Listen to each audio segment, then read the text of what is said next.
Assalamu alaikum dear students, welcome to the third part of the sentence correction. इससे पहले वाला आपने यकीनन देखा होगा, अगर नहीं तो उसको लाजमी देखिएगा because you will not be able to understand this part. यहाँ हम स्टार्ट करेंगे collective nouns. तो collective noun आपको पता होना चाहिए, noun का एक टाइप है हमारे पास जिसमें when we collect different nouns and we give it one name, वो आपका collective noun कहलाता है. For instance, family है. In family there are different nouns जैसे आपके father, mother, sister, brother, etc. ये सारे हैं. We give them one name. ये आपको collective noun होता है. In the same way there is this army. अब army में आपके पास जो है वो मेजर है, कर्नल है, ब्रिगेडियर है, different ranks हैं और वो क्या करते हैं, एक ही नाम हमने इनको दिया है, that is the army. In the same way there is jury. In the same way there is faculty.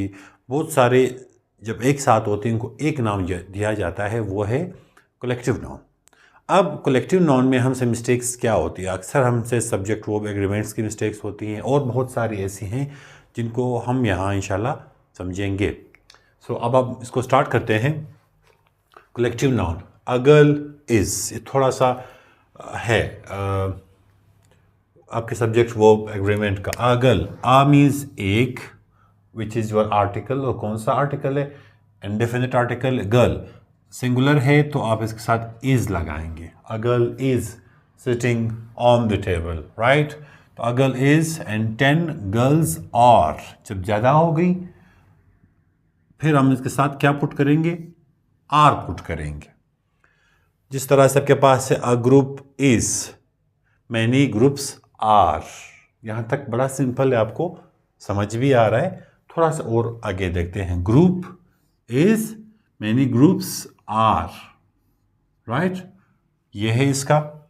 अब a group of girls, a group of girls, group of boys, a group of children is sitting. अब क्या हुआ, यहां पे हमने क्या पढ़ा था, गर्ल्स आर. यहां पे हम गर्ल्स इज सिटिंग लिख रहे हैं. बॉयज आर, यहाँ पे boys is sitting. Children are, यहाँ पे चिल्ड्रन इज सिटिंग. ये इसका चिल्ड्रन का आपका प्लूरल बन ही नहीं सकता. आप इसको चिल्ड्रंस नहीं लिख सकते. इससे पहले आपने जब ये पढ़ा आपको लगा हाँ ये तो सही तो है, लेकिन यहाँ पे सही नहीं है. यहाँ पे आपने ग्रुप लिखा हुआ है, group of girls, group of boys, group of children. जब आप ग्रुप लिखते हो when you take it as collective noun. जब आप कलेक्टिव नाउन लेते हो फिर आप उसको एज ए सिंगुलर लेते हो. उसके साथ आगे जो भी सेंटेंस में पार्ट होगा वो हमें सिंगुलर हेल्पिंग वर्ब्स इसका लेंगे. मैं दोबारा रिपीट कर रहा हूँ. अ group of girls is sitting on the table, a group of boys is sitting, a group of children is sitting. इसमें आपने गलती नहीं करनी. अगर ये ग्रुप ना होता, सिर्फ आता गर्ल्स, फिर आप आर लिखते, are sitting, boys are sitting, children are sitting.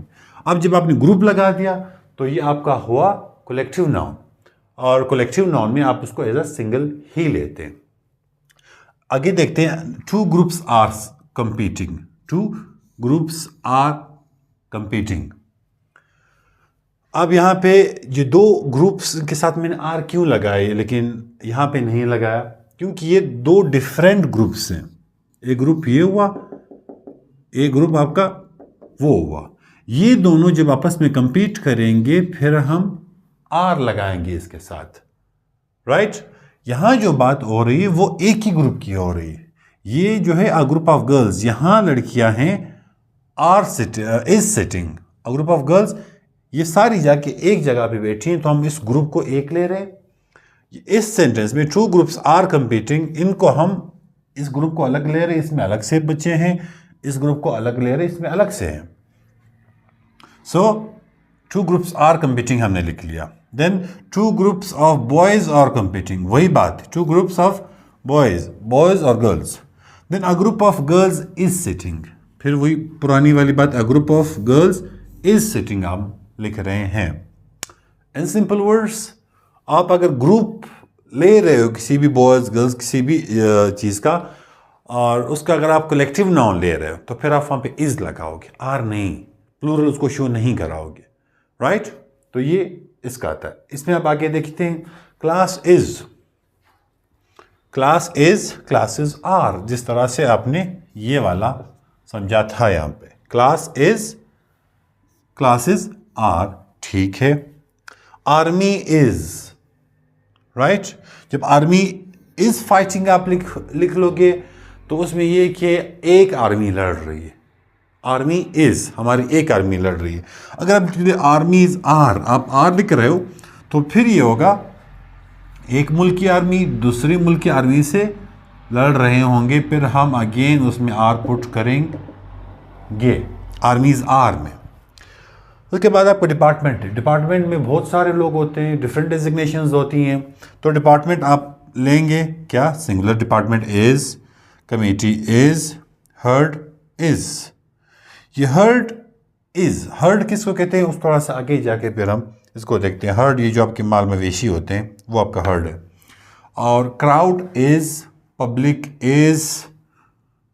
Is very angry, public are very angry हम नहीं लिखते हैं। अगर आप एक मुल्क की पब्लिक की बात करें तो पब्लिक इज़ वेरी एंग्री, तो इनके साथ आपका इज़ आएगा। एंड इसमें बहुत सारे लोग होते हैं and we are taking it as collective noun. थोड़ा सा और एक्स्ट्रा समझाऊं, क्योंकि जब भी मैंने पढ़ा है बच्चों ने मुझसे इसका पूछा है। एक कैंची है, यू हैव दैट, दो I am not really good at drawing, ये आपकी एक कैंची है। इस वाले पार्ट को, ये जो ये है, ये इसको कहा जाता है सिजर, ठीक। तो अब एक साइड भी एक सीजर हो गया, ये साइड जो है वो दूसरा सीजर हो गया। दो सीजर्स आपके पास हैं, तो आप एक के हमें तो एक ही साथ मिलती है, दो दाने ही होते हैं, मतलब उसमें दो सीजर्स होते हैं। तो एक इंची को आप कहेंगे अ पेयर ऑफ सीजर्स, यानी एक ये हुआ एक ये हुआ, and then you got pair.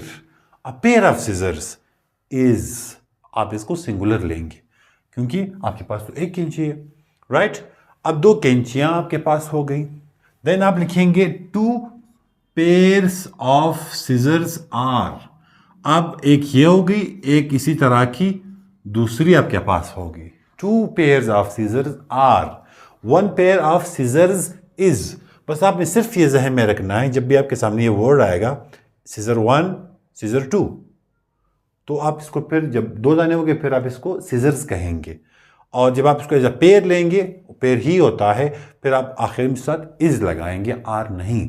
अगर आपके पास दो कैंचियां होंगी तब आप पेयर्स ऑफ सीजर्स आर लिखेंगे। इसी तरह पैंट से, एक पैंट से आपको जो पैंट होता है ट्राउजर, तो one pair of trousers is. In the same way two pairs of trousers are फिर आएगा, two pairs of trousers are. इसी तरह आपका एक मोजे हैं, जुराब कह लो, वन पेयर ऑफ सीजर्स। ये कभी आपने देखा है एक बंदे को एक जुराब पहनते हुए? नो, दो पहनते हैं अलग अलग पैरों में। So one pair of socks and to pairs of socks. I have to buy two pairs of socks for my mom. यानी आप अपनी माँ के लिए दो जोड़े खरीद रहे हैं। दो जोड़ों का मतलब दो ये हुए और दो आपके ये हुए, दो होंगे डिफरेंट, कभी वो एक जोड़ा पहनेंगी कभी दूसरा। यहाँ तक इसके रूल्स हुए। अब आते हैं कुछ एक्सेप्शंस पे। एक्सेप्शन में पिछले लेक्चर में मैंने क्या लिखा था एक्सेप्शन के सामने? रट्टा। आपने इसका रट्टा लगाना है। पोल्ट्री आर, अब पोल्ट्री इज नहीं लिखेंगे, पोल्ट्री के साथ आर ही होगा।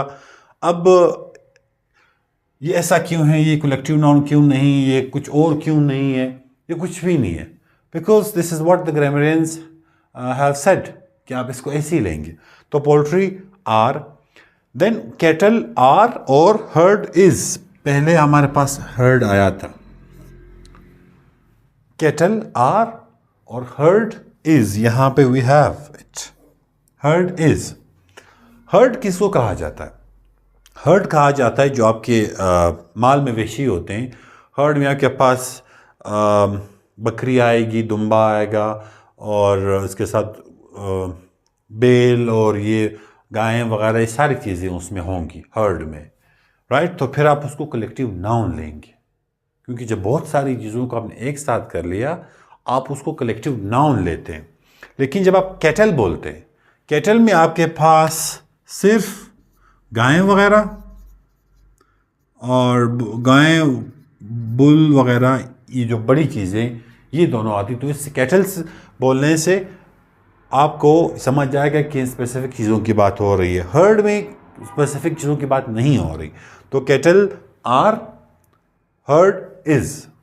देन क्लॉथ्स आर, ये जो क्लॉथ्स हैं आर, आप इसको क्लॉथ नहीं पढ़ेंगे, अक्सर बच्चे CLOTH, क्लॉथ।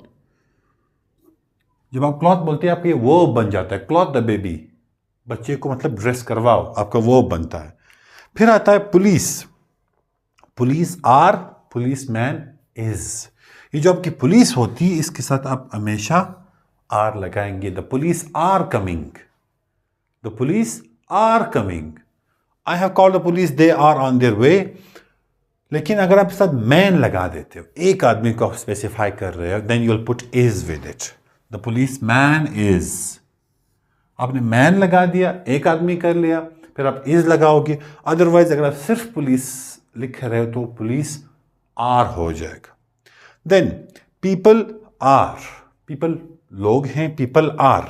ये वर्ड पीपल्स, मैं बच्चों से कहता हूं इसको यूज ना करो। एंड दिस सर पीपल्स तो आता है हमारे पास, और ये पीपल्स वर्ड जो है ये यूनाइटेड नेशन के फॉरम पे काफ़ी मरतबा कहा भी गया है, पीपल्स आर। तो what do you understand by the people are?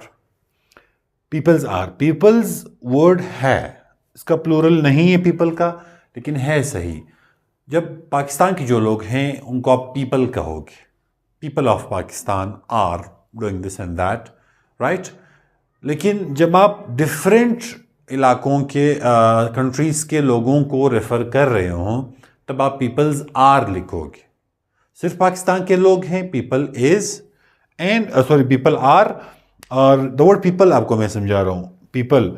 और अगर मुख्तलिफ मुल्कों के लोग हैं, फिर आप उसको पीपल्स कहोगे, पीपल्स।